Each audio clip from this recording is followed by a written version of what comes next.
The suicide death of a Boise firefighter last month is shining a light on mental health needs for Idaho's first responders. 6 on Your Side's Karen Laird joins us live in studio with how the department is coping with the loss and learning from the experience in tonight's Finding Hope.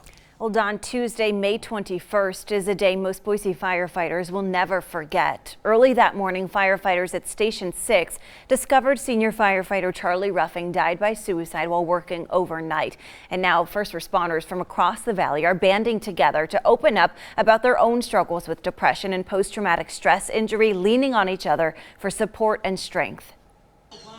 Right after they've graduated Recruit Academy, I look their families in the eye and I've said, their safety is my #1 priority, and I let them down. Boise Fire Chief Dennis Stone, along with others in the Boise Fire Department, are dealing with guilt, shock, and sadness over the loss of one of their own. Not only was he a member of our family, but he was a friend. On the same day, Boise senior firefighter Charlie Ruffing died by suicide. More than 200 active and retired Treasure Valley firefighters got together to talk it out. It went a few hours where people were talking about what they're going through, and there was anger, there was sadness, there was a lot of emotions displayed in that first meeting. But Chief Stone says this tragedy has sparked a new bond. In this case, firefighters in these group settings are leaning on one another, opening up about treatment they've sought to heal both personal and professional scars, showing others it's okay to ask for help. New firefighters saw veteran firefighters break down, and they talked about their feelings and how they were feeling that day, and really that has changed the stigma around it.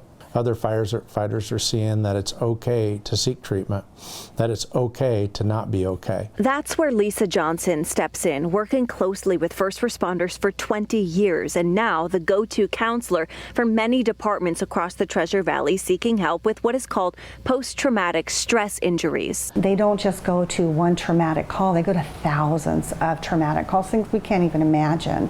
And it's like having a backpack and you're throwing a pebble into that backpack, and all of a sudden that backpack is really heavy with lots of, traumatic incidents that they see, experience, and witness. And constantly responding to people's worst day can tear down even the toughest first responder. Where it overwhelms these usually very hardy, very resilient, extremely gritty people, it overwhelms their ability to cope, and that looks like forms of flashbacks, it looks like intrusive thoughts, it looks like avoidance of going back to the scene. Those flashbacks and memories are a part of the job for everyone, including the man in charge. I have sought help in my career more than once. I still have flashbacks for calls that I've gone on, and as I drive around town, I see calls everywhere I go in my mind. I'm trying to lead in that way too. But both Johnson and Chief Stone emphasize that PTSI is a treatable condition, especially if caught quickly. So in an effort to help firefighters get into counseling early on, the department is implementing a new step for their new recruits, involving their families in the process. We're going to have a spousal academy afterwards too. So when we hire new firefighters, that their spouses and their significant others are going to come to some training so they can recognize things that are happening at home. Look for warning signs. Yeah, looking for warning signs. Now, the fire department has also been utilizing their peer support group so that anyone in the department who wants to open up will have an outlet where they feel most comfortable. And that's comprised of about 20 local firefighters and police officers who know firsthand these kinds of situations that they're dealing with, and they're more of a family member to these people. So it's kind of adds to that comfortability. Talking.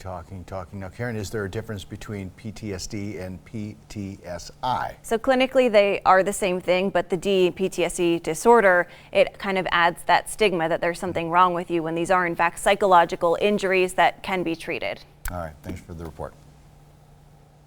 As always, we want to remind you there is help out there. If you or someone you know is experiencing suicidal thoughts, please don't hesitate to call the Suicide Prevention Hotline. That number on your screen, 1-800-273-8255.